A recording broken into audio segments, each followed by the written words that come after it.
Meu irmão, minha irmã, nos encontramos para rezar.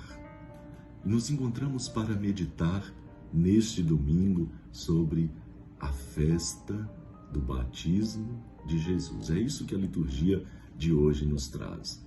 E é momento para nós também renovarmos o nosso batismo, assumirmos esse batismo que um dia foi nos dado, onde nós inserimos a uma comunidade cristã, mas também recebemos a adoção filial, passamos a ser filhos muito amados de Deus. Esta festa marca o início da vida pública de Jesus. Jesus sabia que João estava batizando lá nas águas do Jordão. E ele vai até João, e ele vai até lá para receber também o batismo. Porque tinha pecado? Não. Porque ele queria se solidarizar conosco e iniciar também o seu ministério, marcado por aquele momento. A liturgia da palavra deste domingo nos traz leituras que nos faz aprofundar neste mistério.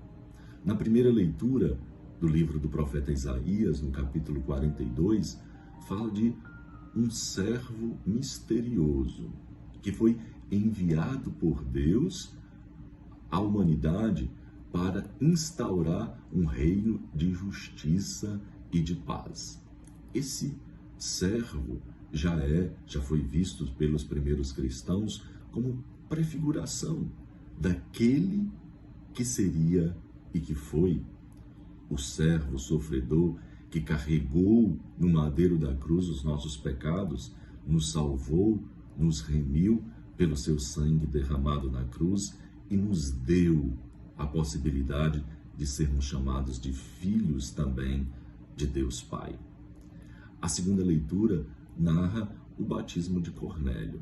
O livro dos Atos dos Apóstolos, no capítulo 10, nos traz esse episódio. Pedro dá o seu testemunho de cristão e ali ele faz na casa de Cornélio uma grande catequese, onde ele fala das maravilhas de Jesus, onde ele fala da beleza do ser cristão. E naquele momento, Cornélio e toda a sua família pedem o batismo. É muito importante para o cristianismo este marco, porque Cornélio é o primeiro pagão a ser admitido ao cristianismo por um dos apóstolos. Nós vemos no Evangelho segundo São Lucas o batismo de Jesus. Jesus aparece como o Filho enviado pelo Pai, sobre quem repousa o Espírito Santo e cuja missão é libertar os homens. Meu irmão, minha irmã, o batismo de Jesus, ele foi acompanhado por 3 cenas importantíssimas, que devemos nos ater em cada uma delas, porque cada uma delas traz um significado profundo para a nossa vida. No primeiro momento fala que os céus se abriram. Deus encerrou o seu silêncio. Há mais de 300 anos, Deus não mandava mais profetas. O povo não ouvia mais a voz de Deus.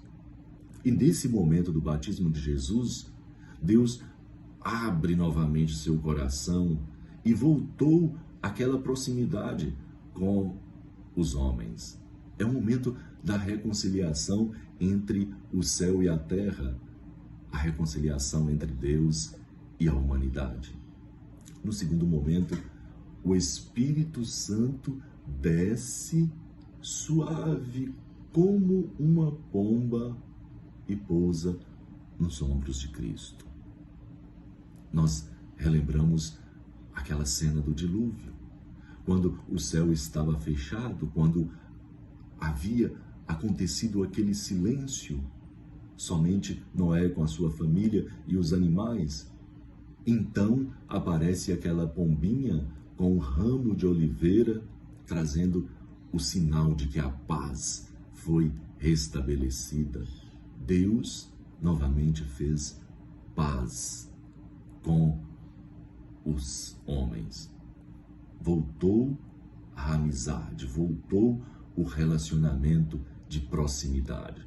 E o terceiro momento, ouve-se a voz vinda do céu. Este é meu filho amado, escutai o que ele diz. Como eu disse antes, o povo estava já há 300 anos sem profetas. Ou seja, se o profeta era a boca de Deus, eles estavam sem ouvir Deus. Ao enviar o Espírito sobre Jesus, Deus volta então a falar com a humanidade. Que coisa linda! Deus volta novamente a sua amizade, a sua proximidade com o ser humano. E aí, nessa cena do batismo, é impressionante quando nós vimos a Trindade. O Pai, que fala nessa voz, o Filho sendo batizado e o Espírito descendo suave como uma pomba. Ou seja, comemorando este grande acontecimento. Mas vocês poderiam me perguntar, padre, mas Jesus precisava ser batizado? É claro que não, ele é o autor do batismo, mas nós vimos na própria cena que João também não queria batizar Jesus. Mas não é ele que deveria ser batizado por Jesus?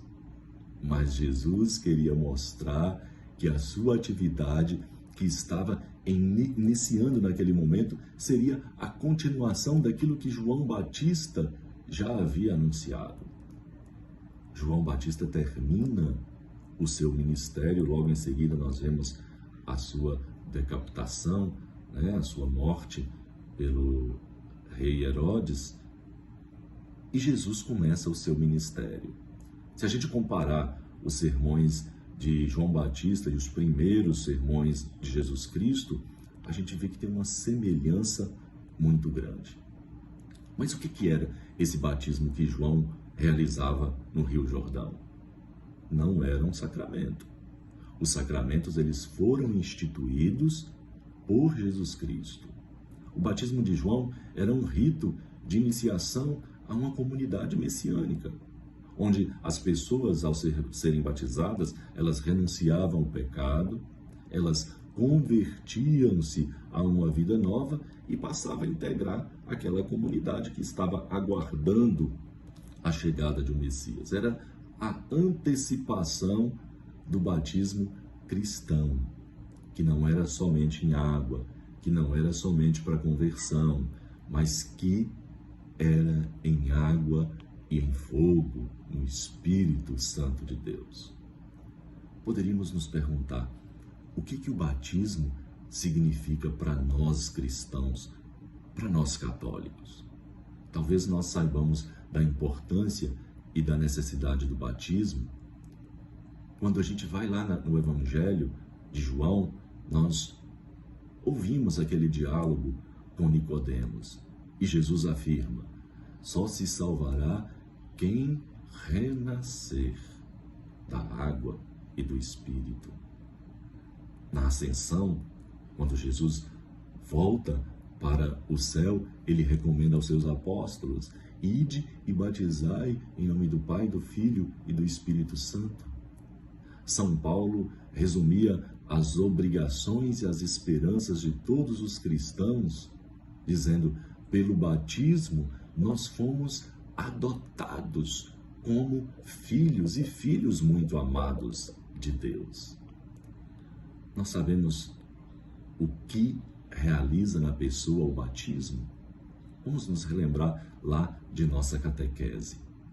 O batismo, primeiro, lava a mancha do pecado original, depois dá uma vida nova, nos torna membros do povo de Deus e da Igreja e, por fim, nos torna filhos muito amados e herdeiros do céu. E é por isso que nós cristãos precisamos saber do nosso compromisso. Quando nós batizamos, somos batizados ou somos padrinhos, testemunhas para a realização do batismo dos nossos afilhados, nós recebemos uma missão, e uma missão muito importante. E precisamos servir com amor e com fidelidade. Sabemos que isso se realiza através de sinais, e esses sinais, gestos, palavras que acontecem no momento litúrgico do batismo são escolhidos por Deus, está na Bíblia. São por pessoas também escolhidas por Deus na igreja. Mas o que o batismo representa para nós que somos cristãos? Será que para ser cristão basta apenas receber o batismo e estar ali membro de uma comunidade? Claro que nós não duvidamos do valor, da eficácia do batismo que é dado às crianças, mas a igreja continua perguntando até hoje a cada um de nós: será oportuno batizar as crianças se os pais não praticam, não vivem o seu batismo, não vão ser um testemunho real para aquelas crianças? O que importa não é marcar aquela data do batismo. O que importa é percorrer um caminho de fé. Não é ficar ali preocupado com como vai ser, que festa vai acontecer, é o que nós vamos aprender, o que nós podemos viver nessa trajetória, nessa experiência de cristãos. Realmente, para muitos, quando a gente fala de sacramentos, a pessoa pensa apenas na primeira Eucaristia, na festa que vai fazer ali depois da sua crisma, e quando der, de vez em quando, vai ali na igreja, mas não passa disso para muitas pessoas, e isso é muito triste. Ser cristão é muito mais do que apenas um momento na igreja. O batismo, ele nos torna cristãos, e se nós somos cristãos, nós somos seguidores de Jesus Cristo. E para isso nós precisamos conhecer o Senhor. Nós precisamos estudar, precisamos ler, precisamos fazer cursos, ter essa catequese, não apenas aquela catequese inicial das crianças, mas uma catequese permanente. Precisamos viver o amor, viver o perdão, viver a fraternidade. Nós temos o compromisso de sermos anunciadores da palavra, pela oração, pela ação, principalmente pelo testemunho. Ser membro de uma comunidade, sim, da comunidade religiosa que o Senhor nos convidou a participar. O Pai diz: "Este é meu Filho amado, escutai o que ele diz." Essa maravilha se renova em cada um de nós quando nós fomos batizados. É Deus falando para a gente: "Este é meu filhinho amado que eu estou gerando na pia batismal." Ele só esperava que cada um de nós conservemos em nós essa vida divina que Ele infundiu em nós com o seu Espírito, e nós, a partir do batismo, assumindo essa vida nova, sejamos testemunhas dessa vida e dessa verdade. Por isso, meu irmão, minha irmã, agradeçamos o grande dom do batismo e peçamos força para sermos fiéis a esse compromisso assumido. E eu convido você a rezar pelo seu padrinho, pela sua madrinha, lembrar do dia do seu batismo e, mais uma vez, renovar o seu compromisso cristão. Louvado seja nosso Senhor Jesus Cristo, para sempre seja louvado. Abençoe-vos o Deus onipotente, o Pai, o Filho e o Espírito Santo. Amém.